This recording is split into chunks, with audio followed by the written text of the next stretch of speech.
It's important to celebrate ourselves. It's important to celebrate our accomplishment, the power of the ceremony in itself. When we talk about the spiritual systems and how the spiritual systems in these parties or these ceremonies that we go to are so alike, because you have the element of the drum, that's the music that's playing. You have the element of even spirits, that's the bar that's open, you know. You have the element of sacraments, you have the elements of dance, you have the elements of mantras, you have the elements of that sexual attraction when opposites attract and they're in the same room. So all of these elements are at play, and there's a magical aspect of it. But sometimes when we say magic, or when we speak about things that are not seen to the mind, it's not trained to overstand and understand that the majority of the things that take place around us come from the unseen realm. They fall into what is known as spookism. The unseen is spooky. Yeah. Now that right there, you're on cue. One of the big problems with the traditional systems all over America is because we're doing Yoruba like Christians. We're doing the Akan tradition like Muslims and Christians and Hebrews. These are not the same things. Now let me be clear. Let me start at the top. Judaism, Christianity, and Islam are fragments of the African spiritual system. They're just small pieces of it that other cultures took and made their way with it. And it works for them. It may not work the way we want it to work, but for them, coming from nothing, having just a little piece of our magic is something.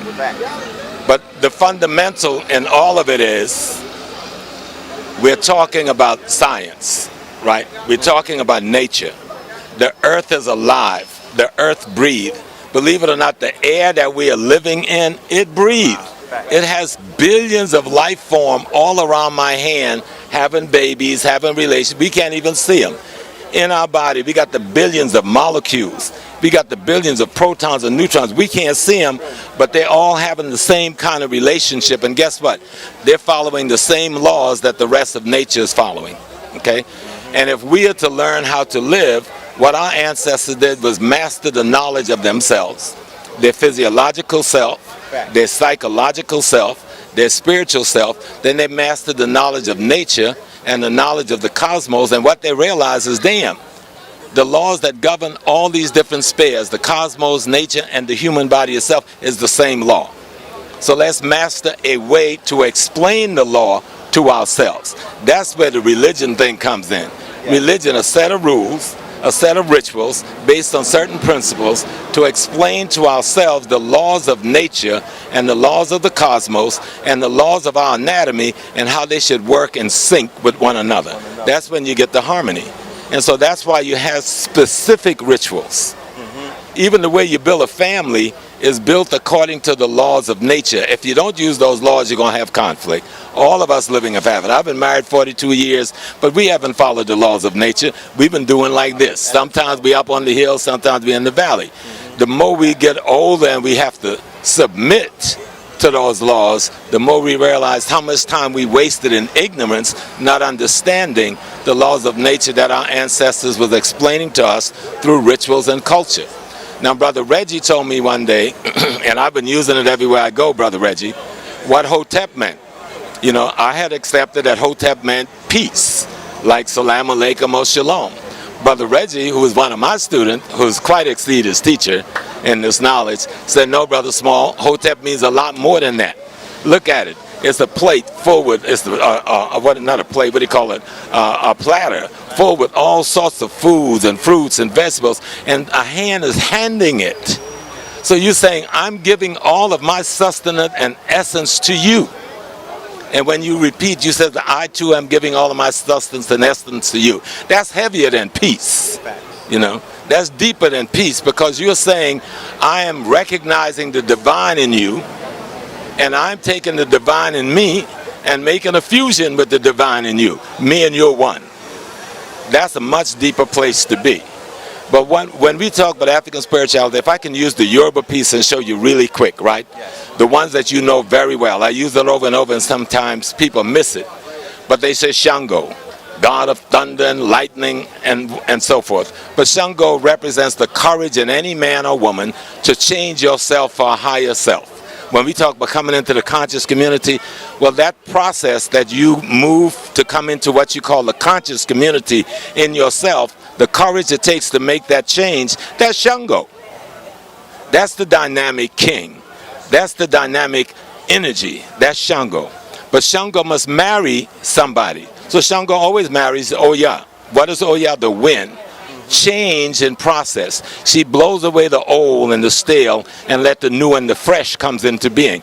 Now Oya is not a person, it's a symbol of something happening within your own mind. Right? And then Oya will marry Ogun. Everybody say Ogun is the god of iron, the god of war. But there's nobody called Ogun. There's no man jumping around the forest with a sword and shit. Okay? Ogun is a concept that represents transformation that comes as a result of the change, that comes as a result of the courage to change yourself. You understand? And so when we look at all of our tradition, the thing that we call God comes from the mind of the black man. God is the greatest possibility the black man could imagine. And he didn't just imagine it, he realized it from studying the cosmos, studying nature, studying himself, that there is something that's greater than anything that he could possibly imagine. And so all of his system is designed so that we can redesign ourselves to be like the greatest thing that he could imagine, the divine. That's what the processes are. But some of us have taken it into spookism and craziness. No. How do I become God? When Brother Allah was walking these streets in the 60s saying we were God, people laughed at him. When Elijah Muhammad came and said we were God, people laughed at him. They didn't understand what those men knew. You're not God yet. You're still cooking, okay? The conscious knowledge has got you stewing, you're cooking. But what you're trying to do is arrive at a consciousness that would allow you to have a relationship with the forces and powers in nature such that you can use those forces and powers. You ask anyone, how you doing, my brother, about ancestors, they'll tell you, you know, my ancestor so-and-so, he died so-and-so. No, you are your ancestors. You are the only living force that has ever lived. Okay? Let me make that clear. When the thing we call God existed only as itself, before it spun us off of it, we were already a part of it. Like the you understand? In the ocean, it's right. Part of the ocean. Right. You are that thing the ancient called Nun. It expressed itself as you into the rest of its beingness. Okay? Your mother and your father, through a sperm and an egg, deposit themselves not in you, deposited themselves as you. Now listen to the difference in that now. They didn't deposit themselves in you, they deposited themselves as you. So you are your mother and your father, you are your grandparents, you are your great parents, and you go back infinitely to the divine causation that is the totality of creation itself. If you grasp that, you'll give up your fear of death. And if you give up your fear of death, nobody can make you a slave again. But as long as you fear death, you can be made a slave. And the reason you fear death is because you're ignorant of the fact of your own living that can never die. Which is one of the most ancient lessons of civilization on the planet Earth. It deals with the matriarchy because that is the foundation of civilization, period, on the planet Earth. There's no such thing as ancient civilization when you talk about patriarchy. It's a fraud. We also know that when people go into so-called African history, they will usually go into it with a patriarchal mind. Automatically, the mental is polarized because it's out of harmony with truth and with nature, because the earth is a womb. And if you want anything to learn, to grow, to gestate, and to come to fruition in the physical form, it must have a womb. That includes the thought, doesn't it? Isn't the thought a seed? Isn't the seed an egg? Isn't the mind a womb? So there's a feminine principle in nature that we've been ignoring. Not that we didn't know about it, but because we've been made patriarchal in our mentality to the masculine principle being the superior I, i.e. God, which is a fraud. You know, so you must understand nature. If you want to understand nature, you must understand nature and how things are done to understand yourself. So if you're going to know yourself, you must acknowledge first your origin. Your birthmark, universal, is the navel. Nave implies water and navigation. Eel means God. So navigating gods. And so your birthmark is a navel. Universally. It's not a strawberry. It's not a mole on your back with a hair growing out of it. It's a navel. Universally. Principally, all ancient civilizations were matriarchal. Matriarchal means government run primarily by women. Because in our time now, because we're living and we're speaking now, we relate mostly to what we know or what we've been told. And so we've been living under patriarchal systems and have no reference point, simply because books have been burned by the Christians. Literature has been burned. Artifacts have been hidden, and some that were very revealing were dumped in the middle of the ocean so that you couldn't figure this thing out. Then you were jealously protected from outsiders giving you any information. So the first thing that you should be aware of is the Christian Black Codes of 1724, correct? You're aware of them, right? The 54 articles, right? Came from the church. You're aware of that, right? No. You're not? This. Well, let's go back a little further. The Bible is a composite. It's a conglomeration. It is a mismatch. It is a tapestry. It is a hodgepodge of crumbs that came off of the table at the Nicene Council when they were there putting together that banquet of lies to make sure that they had a book to substantiate the lies that they were about to promote to the rest of the world. Constantine the Great. Flavius Valerius Constantinus, the Roman ruler, emperor, and the authorizer and the authority of the founding, adaptation, proliferation, and the propagation of the Niceno-Constantinopolitan Creed for Roman rulership on the planet Earth. That Niceno-Constantinopolitan Creed of Constantine was established over a series of years with the first major council of bishops coming together, 325 AD. Do you have an idea what that date means? 325 AD. Do you know what AD represents? After Christ. They tell you that. AD means Anno Domini, after domination. Oh. All right. Anno Domini. After domination. Well, who were they dominating? But you know, we don't even go there right now. What they tell you is after they lynched the Nazarene and started altering the records.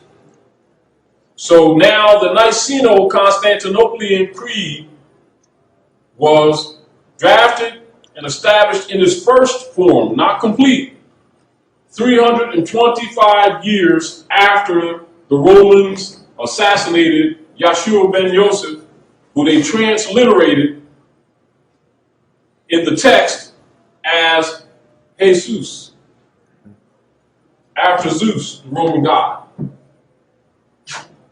And that name is translated into coarse Anglican language, Jesus, which is not the prophet's name, not the name his mother gave him, not the name he did his work in, not the name he went to the grave in. His name is Yahushua.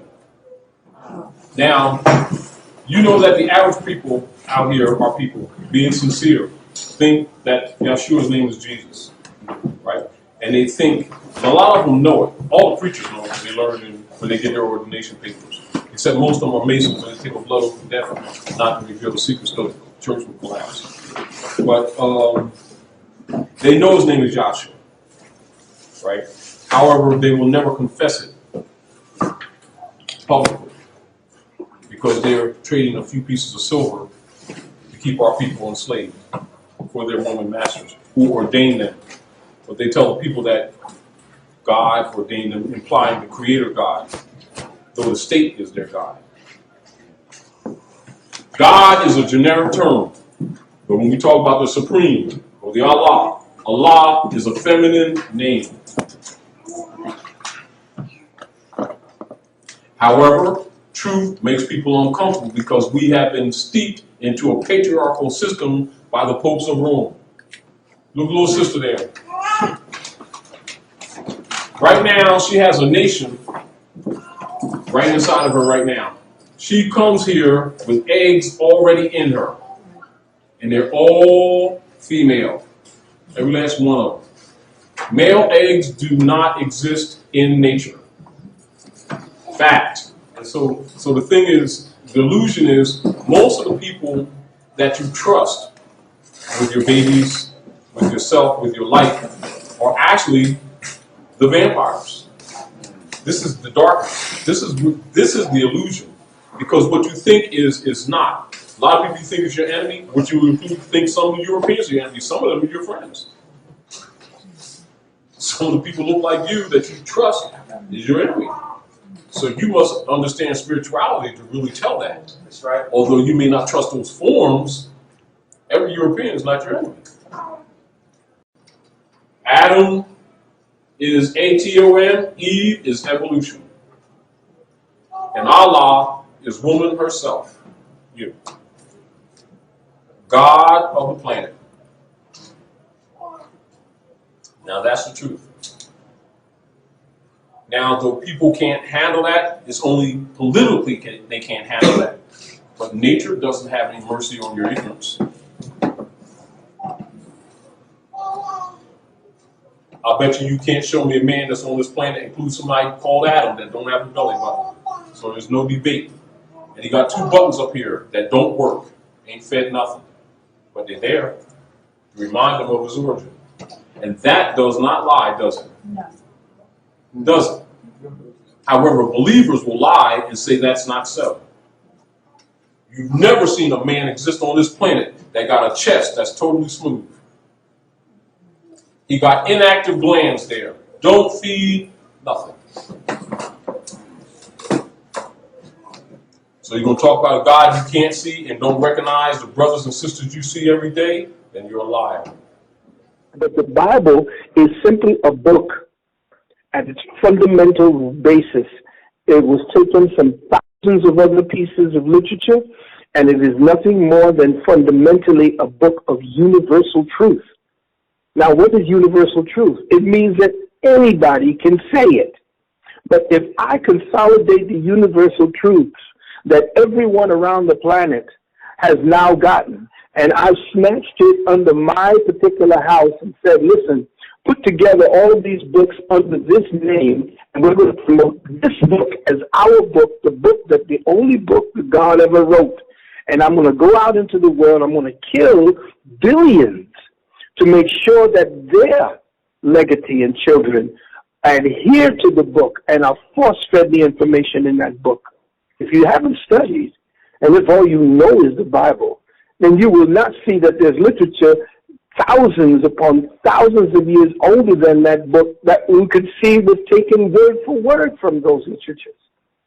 So anybody saying, well, the book it sings for itself. Well, some of those books that in the Old Testament, some of them were written thousands of years apart from one another. Think about that. So you got the book of Isaiah, you got the book of Ezekiel, you got all these different books going all the way up to the so-called New Testament. And now you have people thinking that everything that was written in that book and put together was written concurrently, because the brilliance of the confounding fathers of Christianity was that they blended the stories from different peoples around the planet, different black peoples and brown peoples from around the planet, and amalgamated it into one book. That's the genius of the Bible. And in the book of Genesis, when it goes over the genealogies of human beings, according to the Israelite view, it says that Ham who was noted as the ancestor of the Africans. And we're not going to deal with the curse of Ham here now, because that was not in the original Genesis record. We're just going to deal with Ham as a great ancestor according to Hebrew tradition. That his sons were, he had 4 sons, and they were Cush, Mizraim, Punt, and Canaan. Now, Cush, we know, came to be known as Ethiopia. Cush, the Cushite empire spread all over the world. But that was the Hebrew name for them. They probably had another name for the Nuba, was the proper name for the people. Nuba, because they came from Nubia. The Mizraim was the Israel Hebrew way of saying Kemet, or as the Greeks later called it, Egypt. And Punt was their way of saying Puanet, which was Somalia. And Canaan was that on the Palestinian Strip. Now, interesting thing about Canaan is that Canaan is right there at the tip of the Fertile Crescent. Now, the heart and center of that Fertile Crescent is in the Nile.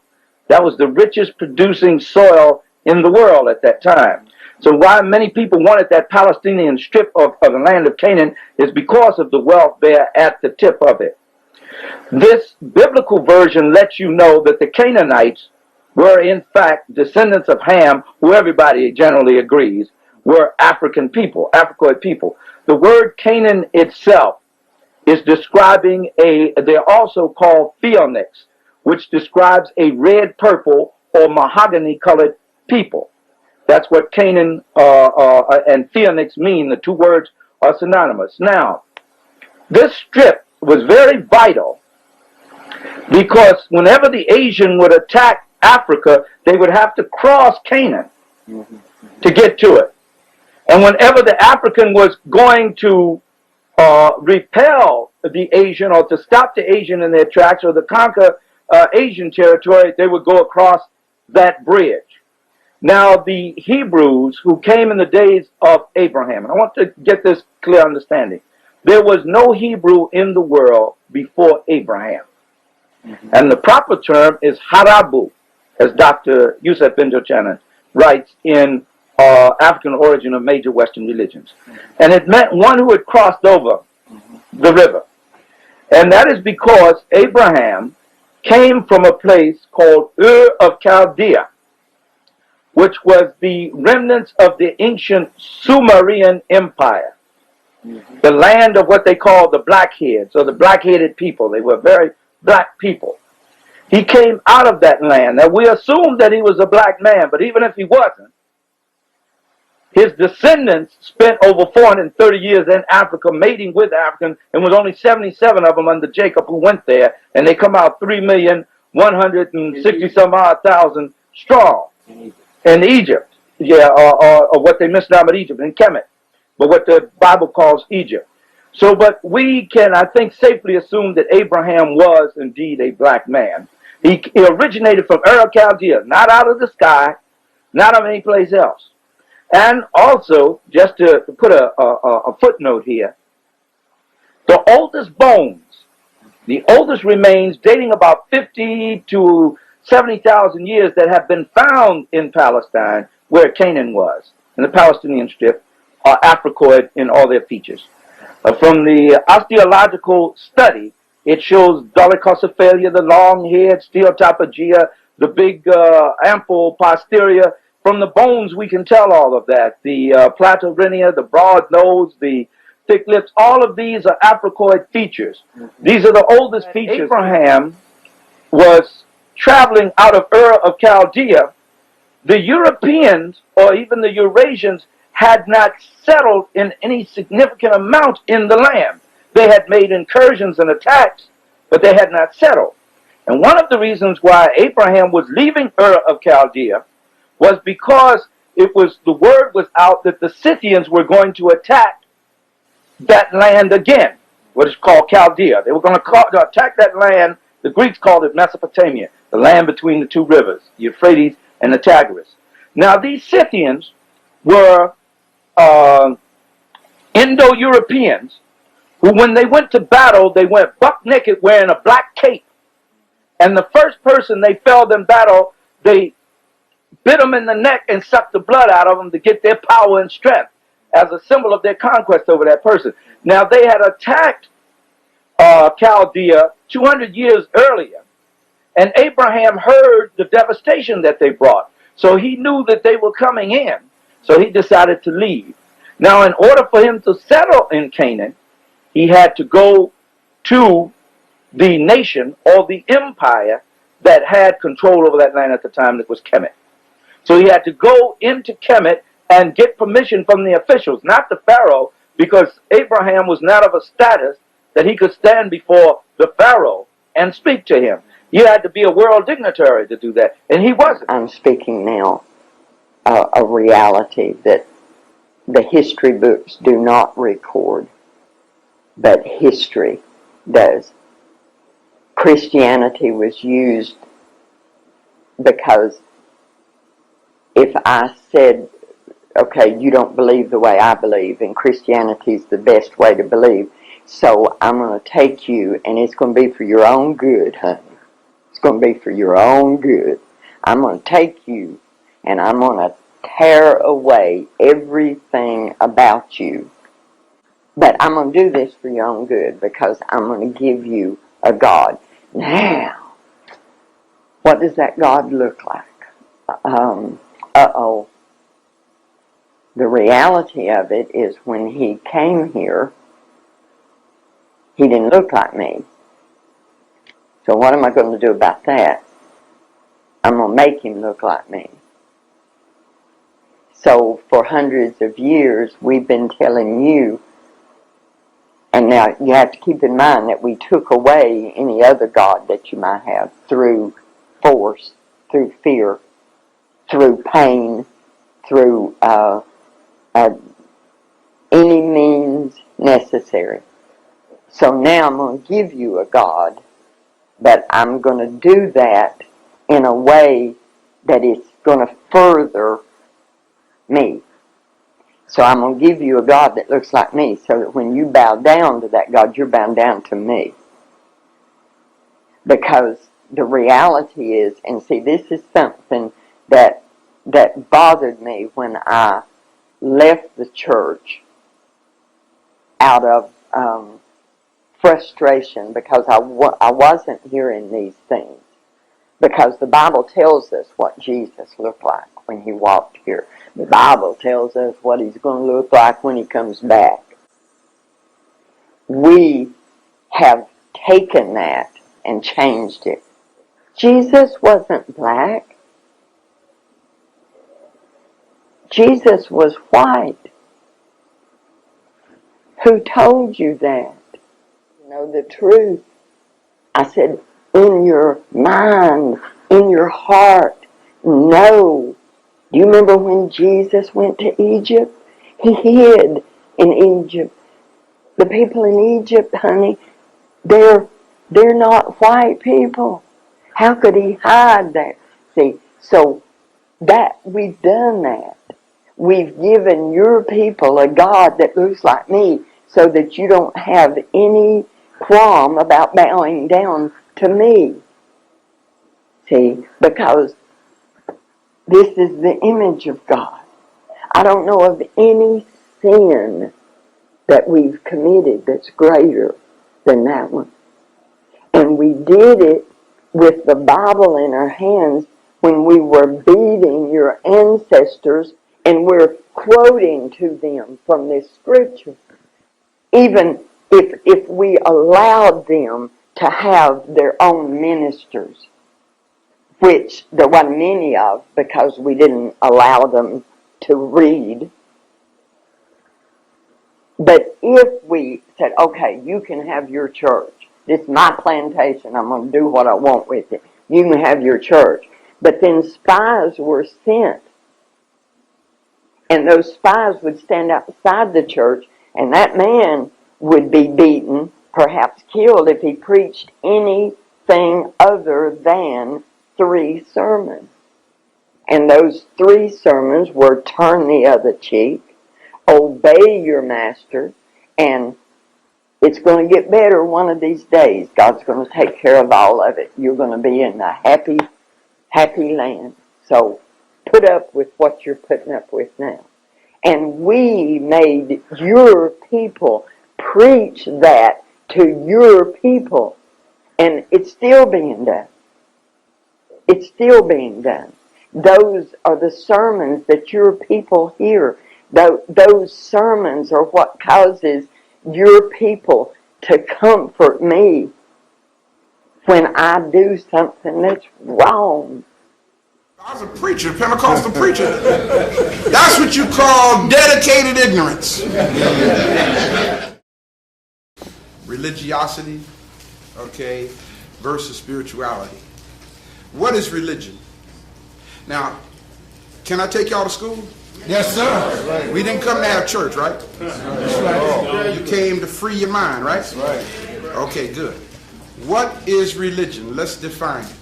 In the definition of its true purpose, religion may be defined as, check this out now, as a cultural, psycho-philosophical vehicle of spiritual and intellectual enslavement.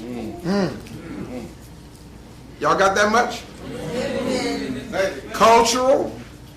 Please understand, all religion is nothing but the deification of someone's culture. All of it. Okay? It's also a psycho-intellectual, meaning the mind, vehicle, statements that are made, teachings that are taught, doctrines that are held, viewpoints that are shared. They're all designed for your enslavement. The goal of religion is threefold. The first is the cultural and racial superiority of the people who created it. Every religion wants to claim cultural supremacy over everybody else on the planet. Every religion wants to claim superiority for the race out of which that religion came. That's the first goal of religion. The second goal of religion is to create a paralysis of analysis in those of you who believe in it. What does that mean? That means don't think. Okay? That's the goal of religion, to stop the thought process, to prevent you from using your critical thinking faculties. They don't want you to exercise your thinking skills. So religion fosters a paralysis of analysis to those who believe in it. The third point of religion is the perpetual empowerment. Perpetual means ongoing. The perpetual empowerment of the agenda intended by it. What's the agenda behind religion? Control. Thank you. The agenda behind religion is to take away your power. And again, this is for all religions. Now, what is spirituality? Let's break it down. See, we got to be clear on definition before we go any further. Spirituality may be defined as the existential relationship of a cosmological person. In case y'all don't know who a cosmological person is, it's right there. Black folk. That's right. Okay, we are the only cosmological people on this planet. Well, Brother Ray, what's cosmological? From the word cosmos, which means the universe. Logical, the study of. Okay, we as a people, we and the universe are one and the same. Black African people. We are cosmological people. All right? Now, what's deep about it is religion disconnects you from your cosmological reality. That's right. It takes you out of your consciousness of what is around you. It takes you out of your appreciation for the air, for the water, for the birds, for the trees. Right. It literally removes your appreciation for all this. We as a people have always understood that the Almighty is expressed in nature.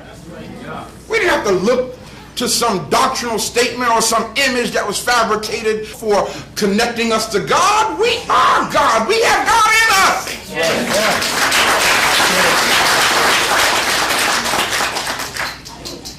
Spirituality spirituality. What do I have up there? It's personal. What else?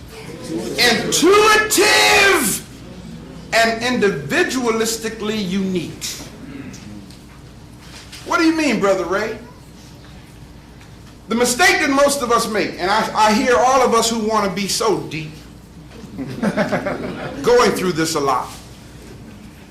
When you have a spiritual experience or encounter, look at the person nearest you and say, that's your experience. That's your experience. Look back at him and say, and it was for you. And it was for you. You know where we mess up? We try to document our experience and then teach it to others. Once you document your experience or try to make somebody else repeat your experience, guess what? It's not spirituality anymore. After that point, it becomes religion. Did y'all grab what I just said? Yeah. Spirituality is personal. Spirituality is uniquely you and your experience with the Almighty. Please don't ever forget that.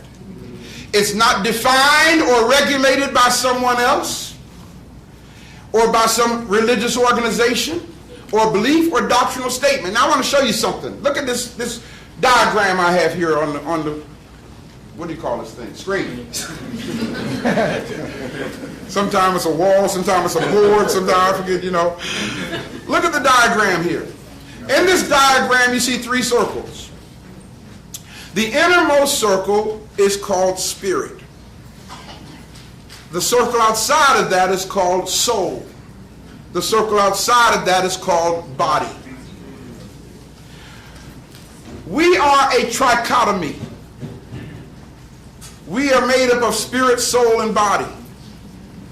Now the problem with us is because we have been deracinated, because we have been disconnected from our source, because we are not aware of who we are, spiritually, we're dead. Are y'all following me? Now when I say dead, I don't mean non-existent.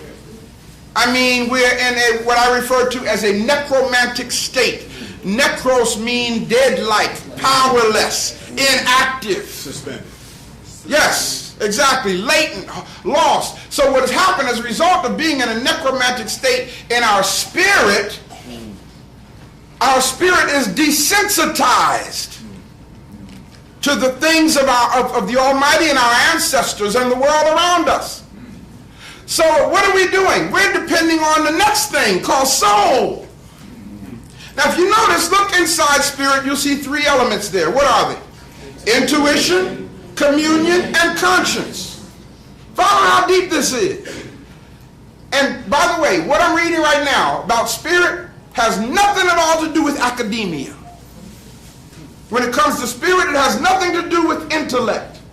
Has nothing to do with the data that you sit in a classroom and learn. All right, so everything I'm saying to you right now, your intellect has to digest it. But in your spirit, there's a thing called intuition. Now, we who have become edumacated, as I once heard an old person say, we have become so edumacated today, going to college, getting the degrees, we have become so intellectual that our intuition is starving. My great-grandmother, who had a 3rd grade education, had one of the keenest intuitions that I had ever seen in a person. Y'all got it too. You just forgot how to use it. Some of y'all call it your first mind. I should have listened to my first mind. Or some of y'all call it that gut feeling. That's how our elders lived. That's how our ancestors lived. They might not have been able to academically explain something away, but they knew in their intuition whether it was right or wrong. The older folk would say, something about that ain't right to me. I can't explain to you what ain't right about it, but something about that don't feel right. And if we would listen to that more, brothers and sisters, the mistakes that we make in our lives, we wouldn't make them. Because the Creator and the ancestors speak to us in our intuition, not in our intellect. Let me quote a verse out of the biblical text for you. John 4:24 says it this way, God a spirit. And if you want to communicate with the Almighty, you must do it in spirit. That's right. Now, even though that's in the Bible, guess what? That's a true statement. If you want to communicate with the Almighty, with the ancestors, you got to go into the spiritual realm to do that. And we are spiritual people until we forget who we are. Teach. Right. And our spirit is intuition. That's where God guides us.